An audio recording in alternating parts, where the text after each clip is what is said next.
微软在2020年5月14号，也就是今年的5月14日，它释出了一个名称称作 Windows Package Manager 这样子的一个管理工具。那它的功能就很像 Linux Debian Linux 里面的这个 apt-get 所以它的这个Package Manager 呢，它的 client 端呢也被称作是 Winget 就是这个名称应该就是比照 apt-get 来的啦那它的功能其实跟已经运行了很多年的这个 Chocolate 很类似Chocolate 是运行在 PowerShell 里面，然后我们可以直接用命令行的方法来安装我们需要的工具软体这样的一套命令。那现在呢，微软推出了自己的这个套装管理的工具它称作 Winget。那我们这一支影片就是来介绍一下Winget 要怎么去做操作那这个 Windows Package Manager 它其实有2个部分来组成第一个当然就是放所有可以被安装的软体的那个仓库那它是放在 Winget-pkgs 就是 packages 这一个专案里面我们到 GitHub 里面找 Winget-pkgs 呢就可以找到，然后在这个目录里面在这个专案的网页里面你可以找到这个manifests 那在这个资料夹里面在这个 manifests 这个资料夹里面呢，就是所有的可以安装目前可以安装的所有的套装软体应该有350几个了目前有大概350几个，比如说有 7zip 啦，有 Adobe 的软体啦等等我们都可以直接来做透过 Winget 呢就可以直接来做安装。那这是第一部分就是应用程式的仓库那另外一个当然就是命令行的 client 就是它的客户端，那就是Winget 那所以我们下面的操作呢就是直接使用 Winget 来做这个下载的动作，查询跟下载。然后最后面我们再介绍一个第三方的一个网页的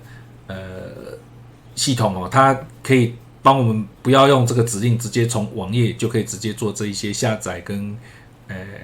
观看到底有哪一些软体的这个功能。那我们先来看看 Winget 要怎么来做这些基本指令的操作。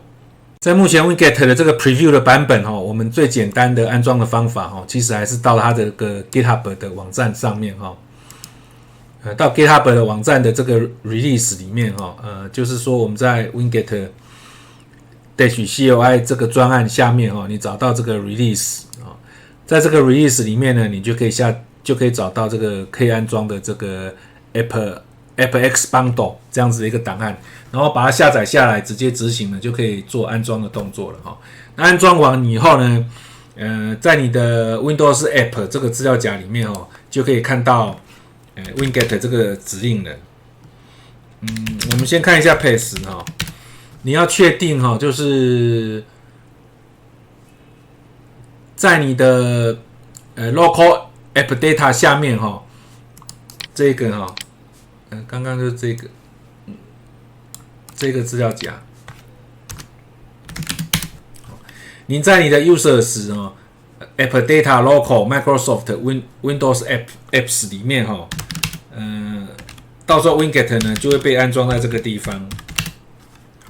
你就可以找到这个 winget.exe。那所以你如果要在 Windows Terminal 或者是命令提示资源里面执行指令的话你要确定你的 path 有指到这个 Windows App 这个资料夹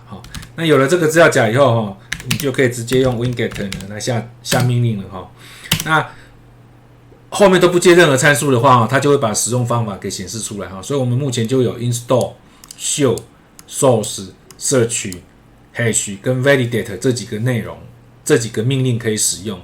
但是它现在目前还没有 uninstall， 所以你只可以 install， 但是没有办法 uninstall。uninstall 的话呢，还是跟以前一样要到那个程式管理的那个视窗里面自己再去移除那我们现在可以先用 show 来看一下，到底里面我们目前有哪一些命令，哪一些软体可以下载的好，你就看到它有很多的内容那统计了一下，大概是350几个啦。那假如说我们要安装的话那当然很简单，就是 Winget install 比如说我们要装 7-zip， 好，这样子它就会自动帮我们做下载，而且会自动帮我们安装。那安装完的东西呢，其实都是会帮我们装在 C 的program files 里面。好，最后这个就是装进来，它自动安装进来的一个内容哈。就目前还没有办法指定安装路径的哈，它预设都是装到 program files 里面。好，那这个就是如果我们使用 winget 哈，再透过它的这个命令呢，就可以来做操作了哈。那可以说其实很简单啦，目前应该后续的命令还会陆续再扩充才对哈，将来应该连 install 应该都会直接做在这个 winget 的这个执行档里面才对。最后我们再来介绍一个网站它叫做 winstall.app。那这个网站其实就是 Windows Package Manager 的网页的 client 所以透过这个网页呢，我们可以直接做安装、做查询的这个动作那它的对象就是这350个的winget 网站里面的所有的软体。然后呢，我们如果用 View All 就可以看到这所有350几个软体那你可以点击这个 View Description 看一下它的这个软体的说明，或者是用这个 View Site 呢看一下它的网站的内容它会直接帮我们连接到这个系统的这个官方的网站里面来。然后呢，你要做下载的话呢，你就可以直接点击这个 download.msi， 或者是你要一次下载很多个软体的话比如说我们就可以直接点击它比如说我点击的 7-zip 它就会出现一个紫色的外框。然后我还要再去安装这个，比如说Atom， 好，那现在我们就点击了2个应用程式了然后你就可以直接再点击这个 Generate Script， 它其实呢，到时候呢，它就会帮我们产生 winget 的这个命令出来所以我们把这一段命令呢复制起来。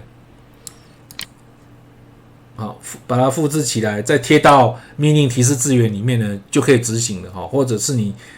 也可以把它下载成是批次档的格式，然后再去执行这个批次档。好，那这个就是winget 的网站的一个界面。好，那不管哪一个都可以很方便让我们安装我们自己需要的软体。好，那这个 winget 今天就介绍了这个 winget 的 preview 的版本。那有想要就是透过命令可以快速的安装自己电脑的要用的应用软体的话可以用 winget 来试看看会比自己去一个网站去下载来得快很多。好，以上就是今天的介绍，谢谢各位。